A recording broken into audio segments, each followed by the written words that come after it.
বিপ্লবীর diary. আজ মিরাটের ক্যান্টনমেন্টে বিদ্রোহের আগুন জ্বলে উঠল। আমাদের বহুদিনের ক্ষোভ, অপমান আর দাসত্বের শিকল আজ একসঙ্গে ছিঁড়ে গেছে। ব্রিটিশরা তাদের নতুন এনফিল্ড রাইফেলের কার্তুজে শূকর আর গরুর চর্বি মেশানোর যে অপমান করেছে, তা যেন আমাদের ধর্ম, সংস্কৃতি এবং আত্মসম্মানকে পদদলিত করার চূড়ান্ত প্রচেষ্টা। আমি রঘুনাথ, 24 বছর বয়সী এক সিপাহী, আর বসে থাকতে পারিনি। আমরা সৈন্যরা একত্র হলাম, অস্ত্রাগারে হামলা করে বন্দুক আর গোলাবারুদ লুট করলাম, ব্রিটিশ অফিসারদের ওপর ঝাঁপিয়ে পড়লাম।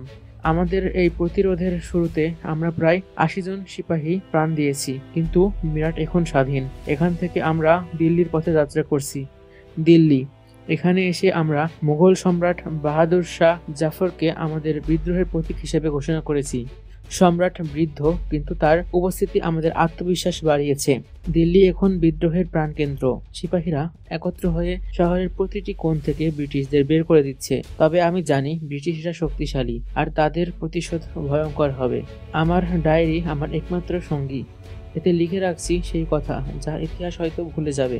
1857 সালের 15ই মে আমার প্রথম হত্যা। ব্রিটিশ এক ক্যাপ্টেন, যিনি আমাদের শহরের এক বৃদ্ধাকে অপমান করেছিলেন, তার গলায় আমার তলোয়ার চালালাম। আমি জানি প্রাণ নেওয়া সহজ নয়, কিন্তু যুদ্ধ আমাদের এই কঠিন কাজের মুখোমুখি করে। আমার ভেতর কেমন একটা শূন্যতা কাজ করছে, তবে এই শূন্যতা আমাকে দুর্বল করতে পারবে না। আমি জানি স্বাধীনতার জন্য যুদ্ধ একমাত্র পথ। 1857 সালের 1 জুন আমাদের সৈন্যরা উত্তরপ্রদেশ আর মধ্যপ্রদেশের বিভিন্ন স্থানে বিদ্রোহ ছড়িয়ে দিচ্ছে, কিন্তু ব্রিটিশরা ক্রমশ শক্তি পুনর্গঠন করছে। ক্যানিং সাহেব তাদের সেনা পাঠাচ্ছে আর অস্ত্রসজ্জা জোগাড় করছে। আমাদের অস্ত্র কম, খাবারের অভাব আর কৌশলগত দুর্বলতা নিয়ে আমরা টিকে আছি শুধু আমাদের সাহস আর ইচ্ছাশক্তির উপর। এই কদিনে আমি অনেক তরুণ বিপ্লবীকে দেখেছি যারা প্রাণ দেওয়ার জন্য প্রস্তুত। একদিন সবাই ইতিহাসে আমাদের কথা জানবে। 1857 সালের 15ই জুলাই কানপুরের পথে ব্রিটিশদের একটি বাহিনীর ওপর আমরা সফল হামলা করেছি, কিন্তু এই জয় বেশি দিন স্থায়ী হয়নি। ব্রিটিশ সেনারা তাদের প্রতিশোধ নিতে এসে গ্রামের পর গ্রাম পুড়িয়ে দিয়েছে। আমি দেখেছি তারা নিরীহ মানুষদের হত্যা করছে, মেয়েদের ধরে নিয়ে যাচ্ছে। আমার বুকের মধ্যে আগুন জ্বলে উঠেছে। আজ আমি একজন সৈন্য নয়, বরং একজন নেতা হতে চাই। মানুষ আমাকে অনুসরণ করছে, কারণ তারা আমাকে তাদের একজন মনে করে। আমি তাদের প্রতিশ্রুতি দিয়েছি, আমি শেষ রক্তবিন্দু পর্যন্ত লড়ব।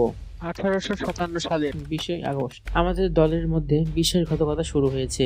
আজ আমাদের একজন বিপ্লবী ব্রিটিশদের কাছে তথ্য পাচার করতে গিয়ে ধরা পড়েছে। তার বিচার আমরা নিজেরাই করেছি, কিন্তু এই ঘটনা আমাকে ভেঙে দিয়েছে। আমরা একদিকে ব্রিটিশদের সঙ্গে লড়ছি, আরেকদিকে আমাদের ভেতরের বিশ্বাসঘাতকদের প্রতিরোধ করতে হচ্ছে। 1857 সালের 30 সেপ্টেম্বর লখনৌ। এখানে বিদ্রোহের আগুন আরো প্রবল। আমরা শুনেছি তাঁতি, কৃষক, দোকানদার সবাই ব্রিটিশদের বিরুদ্ধে অস্ত্র ধরেছে, কিন্তু ব্রিটিশরা এতটাই শক্তিশালী যে তাদের দমন নীতির সামনে আমাদের সাফল্য ক্ষণস্থায়ী হয়ে পড়েছে। আজ আমি প্রথমবারের মতো বিদ্রোহের ভবিষ্যৎ নিয়ে সন্দেহ করছি, কিন্তু আমার ডায়েরি আমাকে মনে করিয়ে দেয় আমাদের সংগ্রামের লক্ষ্য কেবল আমাদের স্বাধীনতা নয়, ভবিষ্যৎ প্রজন্মের জন্য একটি মুক্ত ভারত। 1957 সালের 10 নভেম্বর ব্রিটিশরা দিল্লি পুনর্দখল করেছে। বাহাদুর শাহ জাফরকে বন্দী করে রেঙ্গুনে পাঠানো হয়েছে। এটি আমাদের জন্য বড় ধাক্কা। আমাদের সৈন্যদের মনোবল ভেঙে গেছে। আমি জানি আমাদের সংগ্রামের শেষ প্রায় কাছাকাছি, তবু আমরা থামবো না। লখনৌ এখনো আমাদের দখলে। আমি সব বিপ্লবীদের একত্র করে প্রতিরোধ চালানোর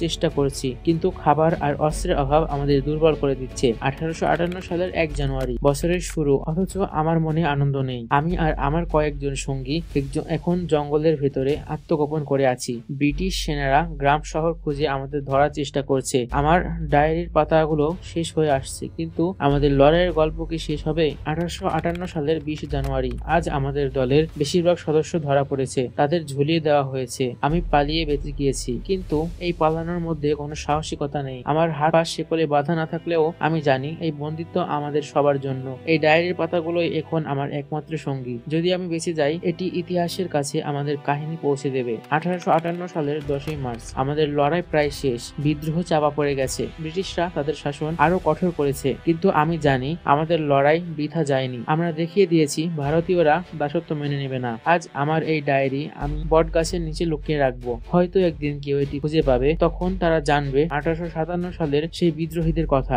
যারা জীবন দিয়ে স্বাধীনতার বীজ বপন করেছিল। উপসংহার: বছরের পর বছর কেটে যায়, সেই বট গাছের নিচে একটি দল প্রত্নতাত্ত্বিক খনন চালিয়ে এই ডায়েরিটি আবিষ্কার করে। রঘুনাথের লেখা এই ডায়েরি পরবর্তী প্রজন্মকে প্রেরণা দেয়। স্বাধীনতার যে অগ্নিশিখা 1857 সালে জ্বলে উঠেছিল তা কখনো নিভে যায়নি। সেই শিখায় 1947 সালে ভারতের পূর্ণ স্বাধীনতার পথ দেখিয়েছে। বিপ্লবী ডায়েরি শুধু একটি কাহিনী নয়, এটি সাহস, আত্মত্যাগ এবং অবিচল ইচ্ছাশক্তির সাক্ষ্য।